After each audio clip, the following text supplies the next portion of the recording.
I'm back home for the week, and I was looking in my closet, and I found some troubling outfits that I used to wear. I don't know about this. And this thing's only a few years old, too. I probably wore this to class. That's probably why nobody ever talked to me.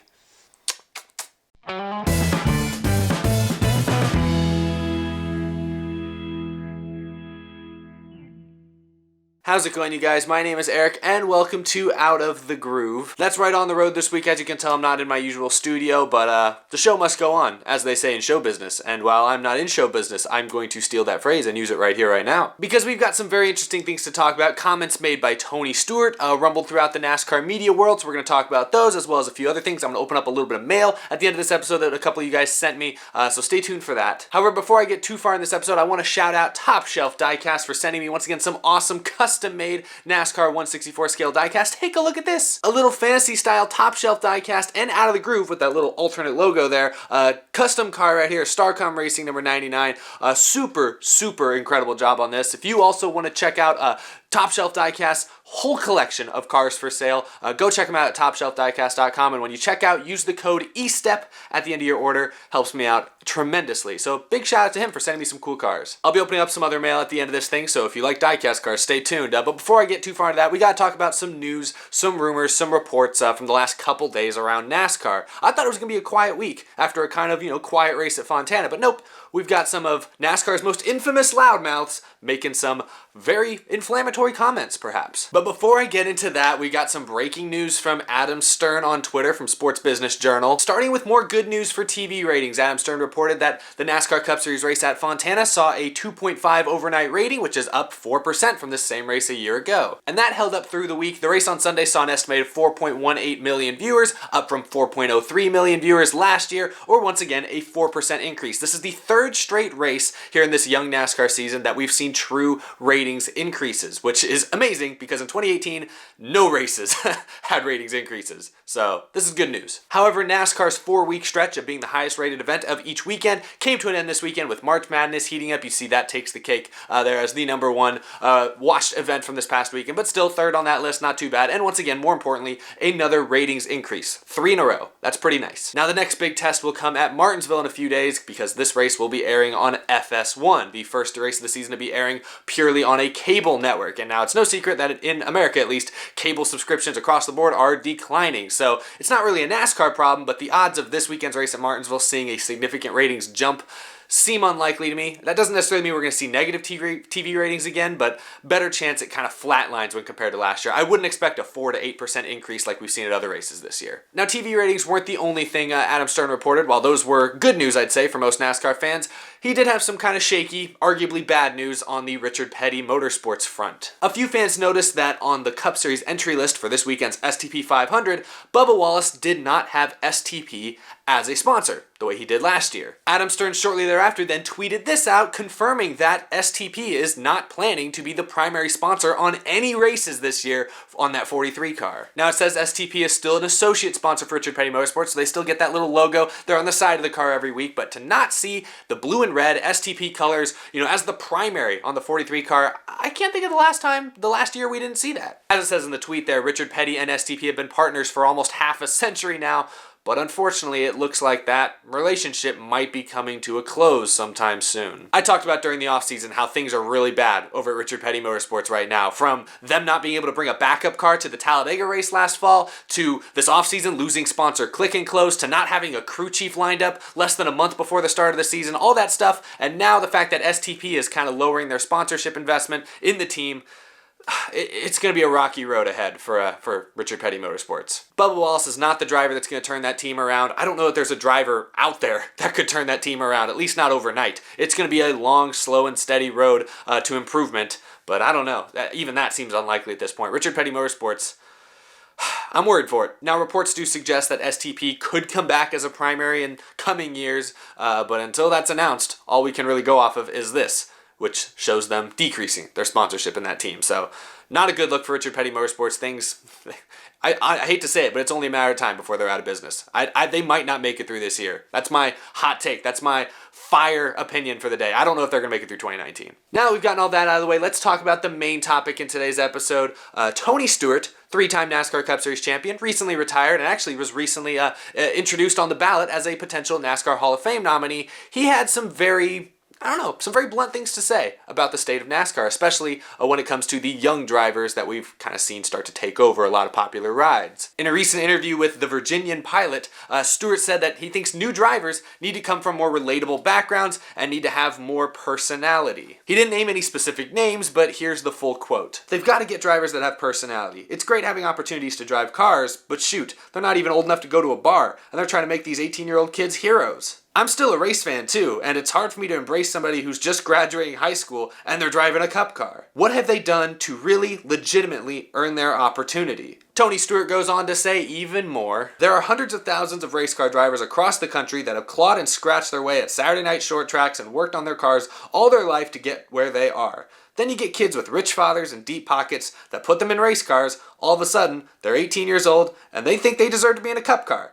I have a hard time with that. I think there are drivers out there with the experience and the personality that makes race fans want to follow them. That's what's lacking in NASCAR." I was never a Tony Stewart fan growing up, and even honestly till the day he retired, I was not a fan of his style of racing on the track, but I give him credit, and I think a lot of other fans do too. He tells it like it is, and more often than not, I'd say his opinions about the sport and about NASCAR are pretty accurate, I would say. That's my opinion, at least. Now, I can't say he hit the nail on the head with this one right here, like some people are doing. Some people are taking these comments and saying, "Oh, thank you, Tony, somebody had to say it." I'm not going to go that far because, I think this is a little too general of a statement to describe every new young driver coming to the sport. There are plenty of young drivers these days that did fight for their opportunities. Alex Bowman struggled in bad equipment in the Cup Series for a couple of years before getting the chance to fill in for Dale Jr., made a good impression, and so therefore got the ride full time. Erik Jones, he doesn't come from a super wealthy background. He kind of had to scratch his way up through the trucks, Xfinity. He was discovered by Kyle Busch in 2011 when he beat Kyle Busch in a local short track race. His father, what's the story? His father had to sell his prized possession just so Erik Jones could afford to keep racing. Like,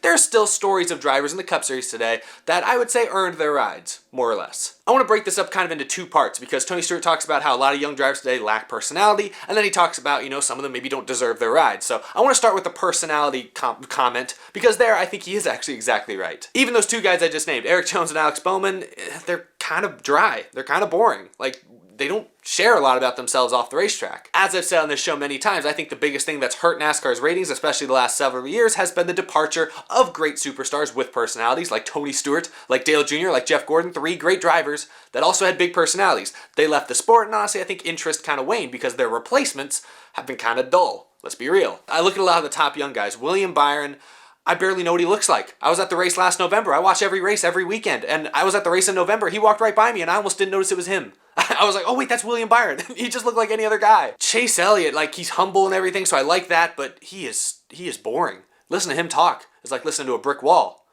which brick walls don't make any noise, so yeah. Daniel Suarez is kind of fun, and Bubba Wallace too, but unfortunately neither of them have been very good as far as their on-the-track results, so we don't talk about them that much. Now, it's a tall order to replace Tony Stewart's personality, because I've already saw he has a big personality. Even Jeff Gordon's personality, Dale Earnhardt Jr.'s personality. Those are tough ones to kind of make up for. Those are tough shoes to fill. I'm not saying that all these young guys got to go out there and immediately make a big, huge impression, but man, some of them, like some of the guys I named, Alex Bowman, William Byron, Erik Jones, you don't know anything about them. Those are not relatable, exciting personalities. I'm sorry, and I'm a fan of those guys. I'm a big Erik Jones fan, and honestly, he's dry. He's dull. He's not that exciting to listen to. I'm sorry. I get that they're paid to go out and just drive and perform. They're not paid to be comedians or anything like that, but they're also spokespersons for whatever sponsors they have. So I don't know. Be a little more outgoing, perhaps, would be nice. Now I want to focus on the other side of things where he says a lot of young guys today haven't really earned their rides. And on that one, I think it's, again, kind of hit or miss, but I think Tony Stewart does make a compelling argument here. I've long said that one of the biggest issues with NASCAR's popularity is the fact that it's just not accessible. For one, it's extremely expensive to get into racing. For two, you really seem to need big-time connections if you actually want to make it in the top levels of motorsports. I've talked about how there are so many family connections in NASCAR. The Waltrips, the Allisons, the Bushes, so on and so forth. There are dozens I could name. And I've talked about, all these family connections kind of make NASCAR look like an exclusive club that not everyone is invited to. Look at some of the new drivers that have entered the Cup Series the last several years. Austin Dillon and Ty Dillon, drive for their grandfather. I mean, Chase Elliott, I know he's a great driver, and I'm not saying he doesn't deserve to be in the Cup Series, because I think he does, but he's the son of Bill Elliott. Ryan Blaney, another great driver, I'm not taking away from that, but he's the son of Dave Blaney. Not to call him out here, but in all honesty, the only reason Michael Waltrip is as big a part of Fox's broadcasts is because he's Darrell's brother. I mean, Darrell Waltrip is a NASCAR all-time great. Michael Waltrip had a couple pretty exciting moments, but why does he get all the screen time? It's because he's related to Darrell. NASCAR doesn't try to hide the fact that it's a family sport. Not just in the sense that it's for families to watch, like it's, a family event. Families can sit on the couch and watch racing and it's fun. But also the fact that it's a sport that's founded by families. I mean, it's been owned by the same exact family ever since it was created. NASCAR is built by family and family connections, and it's, I don't know, from the outside, if you're not connected to NASCAR, like me, just for example, if I was a hot, young driver racing on short tracks, winning a lot, I would look at NASCAR and it would feel really far-fetched because I don't have any connections into NASCAR.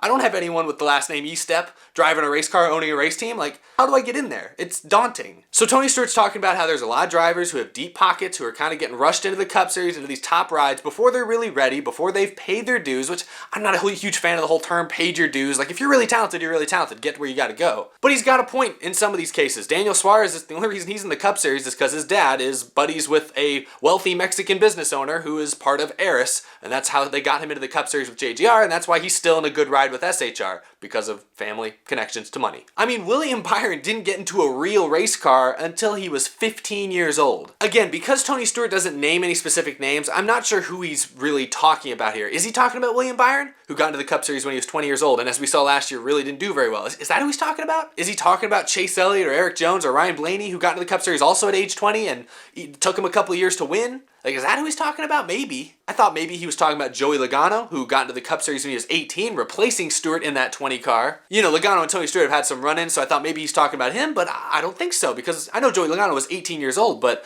he was winning before that. I mean, in 2007, he won the K&N East Championship with 5 wins. He raced in only 4 ARCA races and won 2 of them, including his first ever ARCA Series start. So, I mean, maybe he was rushed, but Joey Logano, as we've seen, 10 years into his career, is already one of NASCAR's best drivers. He won the championship last year, so is he talking about Joey Logano? I don't think so. It sounds like he's pointing the fingers at those guys I just named. Chase Elliott, Ryan Blaney, Erik Jones, maybe William Byron, maybe Alex Bowman, maybe Daniel Suarez, some of those guys. That's what it sounds like he's talking about.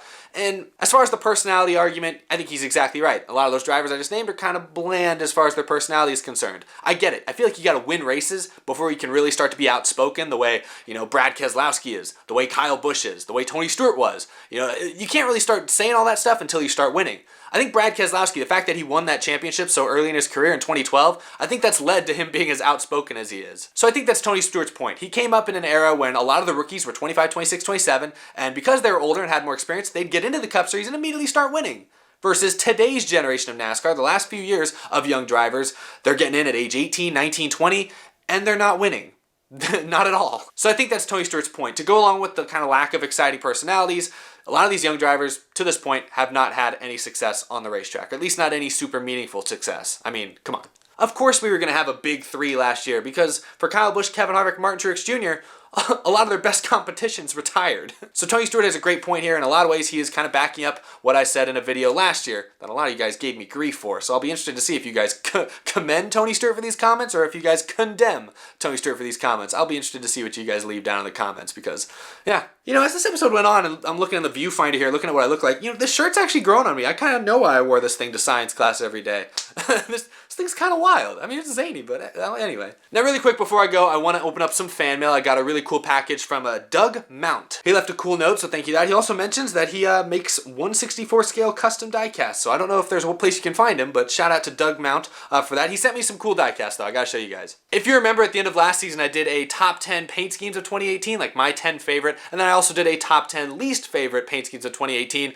Well, he paid very close attention to those videos. My favorite paint scheme of last year, as I said in that video, was Martin Truex Jr.'s Auto Trader car. He ran at the Roval. I just loved the shiny blue on this paint scheme, so this diecast is super awesome. A huge thank you to you, Doug, for sending me this. But he also paid very close attention to my least favorite paint schemes because he also sent me Timmy Hill's, I think it's Timmy Hill, right? Number 66, whatever this is, rewards.com. Just wacky car with whatever sort of design this was supposed to be. I give you bonus points because, I hate this paint scheme. But it's hilarious that now I'm going to have this sitting on my shelf. And yes, I am going to put this on my shelf on full display. So thank you, Doug. He also sent me another car from my favorite list. I think it was like 5th or 6th. Matt Kenseth's car he ran at Darlington last year, Oscar Mayer. Really cool to add another Kenseth diecast to the collection. So thank you for that as well, Doug. Big shout out to you, man. Thank you for sending me this cool stuff. I got some other stuff to open. I didn't bring it with me when I came home for spring break, so I'll show it off in future episodes because I'll be back in town in a few days. But thanks for everyone for sending me stuff to my P.O. box. Check that link out, or check out that address down in the description if you want to send me some cool stuff. I'll show it off and shout you out like I just did right here. Anyway, you guys, that's going to do it. I ended up having a lot more to talk about in this video than I thought I would. Thank you all so much for watching. Remember, you can follow me on Twitter, Instagram. Thank you all so much for checking out my other social medias. Also, you can get yourself an Out of the Groove t-shirt. Check out down in the description if you want to help support me, support the show. Really appreciate it. Also, a big thank you to my Patreon supporters. Michael Harrison, at Givas of the Stars, SelfishGifts.com, Mentally Defective, Cameron James, John Koblenz, Tim Shingen, Jason R. Long, Wesley Donaldson, Isaac Dennison, Mika Suzuki, iFantasyRace.com, Adam Lean, and the rest of these amazing Patreon supporters. Thank you all so much for your continued support of me and of the show. I'm going to be at Circuit of the Americas this weekend for the IndyCar race. It'll be my first ever IndyCar race, so I'm going to be filming it, showing it, sharing it with you guys. I'll also be at Texas for the entire NASCAR race weekend there in a week and a half. And a lot of the reason I'm able to do all these cool things and share it with a lot of you is because of the support I get from Patreon. So thank you all so much for the support over there. If you also want to support me, check out that top link in the description. And yeah, that's going to do it for today's episode. Got a lot of exciting things in the works. Hope you guys are looking forward to them, because I know I sure am. Thanks for watching, everyone. See you guys again later this week. Bye-bye, y'all. Seriously, how could y'all not like this shirt? It's growing on me. I'm wearing this thing out. I'm going to the store. Shoot.